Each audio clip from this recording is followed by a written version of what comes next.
Question number 3 is about change management. Also a good one. We always have ambitious implementation goals at the beginning of the year, but only ever seem to get half of it done to a state of about 70% completion. So common. How do you hold tension with your team and make sure the more complex systems get fully implemented? Okay, let me throw out one thing here. Just what first off comes to mind for me when I hear this question. I don't think that most leaders think about this very simple concept explicitly enough. And here's the concept. When you're running a contracting business, 2 things need to happen to ensure your long-term success. Number 1, you need to achieve the actual work output to fuel your business. Right. And in the contracting world, that's something along the lines of like, we need to generate leads. Revenue goals, production goals, profitability that you need to hit, certain productivity metrics. Exactly. So this is like the scorecard stuff that you would have. Stuff. Yeah, 100%. Yeah. So every month we need a certain amount of leads.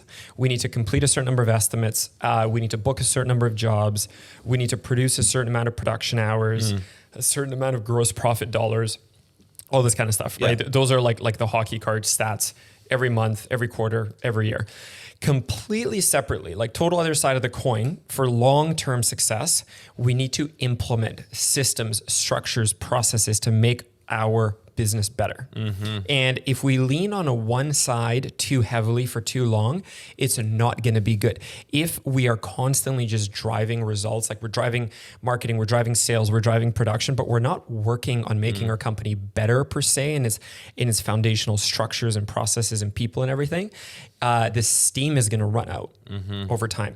And conversely, if we flip too much the other way and we get fanatical about building all these, like all of this, we're implementing technology, we're hiring really good people, we're developing our people, and we totally lose sight on sales and production, you're going to run into like tangible financial and business problems very quickly. So you have to balance both. So that's my recommendation, just to start off with, is that you look at these things as two totally separate jobs that you have that you need to lead through your team. Does that make sense? It makes total sense. Yeah. And in my opinion, I think most contractors are extremely good at the former, the scorecard stuff, scrappy, hardworking, get it done type people and get it done type teams.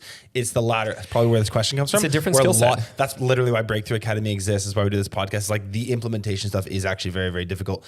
I shouldn't say necessarily difficult, but different skill set. It's a very different skill set. And really, like, if you were to break it down what it is, the common term for this would be it's a project management kind of skill set. Right. Because whether you're executing a complex and difficult recruitment campaign for a high-level general manager that your company needs to grow and to get you out of these GM type duties week to week, that is a project management plan. If you're trying to implement a really wicked new communication system for your team, that's an implementation of a system. It's project management. If you are launching a really cool digital marketing strategy, there's all kinds of steps to that as a project management process. Totally. So that's really the word that comes to mind. And I think that, to your point, like the ability to lead a team, to do really great work, get that word of mouth going, to drive more leads, to get estimate activity going, like that's a different thing.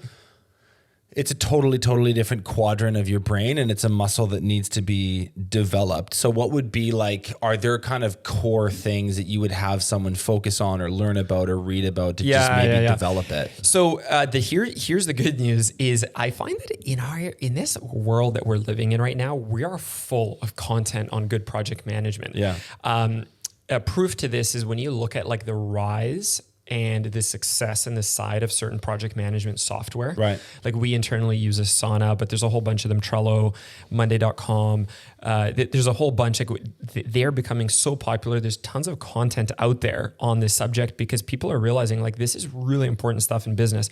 So fundamentally, when you look at, and we could have multiple episodes just on this topic, but if you're to look at a really high level, like what's important here is to be able to create definition to projects and to isolate what are we doing, what are the end goals of this thing, right? To understand like what does success mean, what is the root issue that we're trying to solve, to get everybody clear on this, and then to have a project leader on this, whether that's either you or even more ideally somebody on your team. This is someone on the team, like a project champion, for someone who like really owns this project and sort of the buck stops with them. They'll probably report to you, but as far as the actual day-to-day, week-to-week management who's a project owner? Yeah. And by the way, in there lies a really common issue that I see with entrepreneurs, especially the ones that are a bit more, to call a spade, they're kind of more ADD. They will just dump stuff onto people where it's completely unreasonable from a capacity perspective. So that's like a really big caveat to it is like, are you resourced enough? Like, do you have enough labor, like human hours in your business going on to have people lead some of these projects is a question to start. But the point is like, you have to have a project plan. And what great, I think, execution and implementation of these things look like is a great breakdown of these big initiatives into smaller components that involve big chunk milestones, and where those milestones are broken down into these task breakdowns where each task is very specific. It has a deadline and it is an accountable individual. So when you look at like the commonality of these systems or softwares that manage them, they all look very similar, and they're centered around like project definition, like statement of like the root issue, the thing that we're trying to solve, what does success look like, and who are the key people in what roles in the project. And then they've got the milestones and the task breakdown to each milestone, and each task has a person assigned to it and has a date, and then you can click into that task and have a whole bunch of details around what needs to be done. And then in the system, each task, these people that are accountable for each task can click complete, they can put in their notes, they can upload the work product, whatever, but they're all fundamentally the same. And I think therein lies this challenge, is that type of work, as we just said earlier, is a very different quadrant to the brain than is like, let's build out a sales team. And let's do a ton of estimates. To your comment about like defining the project, I think just one really practical tip, like when we do stuff, we generally will ask ourselves and answer this question for ourselves, which is, we'll know we've accomplished this when, semicolon, and fill in the blanks. Yeah, and that's a huge part of the definition. We've accomplished this when the entire team, from sales to admin to production, is using Company Cam effectively to share images, job site photos, and it plays an integral role in how we complete projects on time and on budget. We'll know we've accomplished this when this digital marketing campaign is fully up and running with new creatives refreshed once a month, and we're generating an ROI on our ad spend, ROAS, and it's very, very predictable and reliable and scalable into the future. Whatever, like just fill in the blanks. That question, when you answer it for yourself, is going to give you a very, very clear understanding of what good looks like, because the ambiguity, especially as you get deeper into a project, you just like, what, are we there yet? Yeah. Like, is this finished? Like, are we, I don't know. Like, we're sort of good enough. I'm kind of tired of working on it. Can we just call this done and move on? That's why things end up at the 70% mark. Yeah, 100%, right? If you don't know where you're going, it's really hard to map out that course, which is why, like, when I look into our Asana, the way that I visually see this is like, we're on it's like, the best visualization is if you physically think about it. Think about like a multi-day trek through the mountains. You need to know the destination, and then that entire list of the milestones and the tasks in between are like your route there from start to finish. So that's the way that works. I'll just one closing thought on this when I'm just looking back at the question here, like, you know, we've got these ambitious goals, but typically we only ever get like half done and blah, blah, blah. This whole skill of project management, if you're serious about playing the game of entrepreneurship and leadership long-term, like if that is your career, which for all of you if you're listening to this, it is, you best get good at this.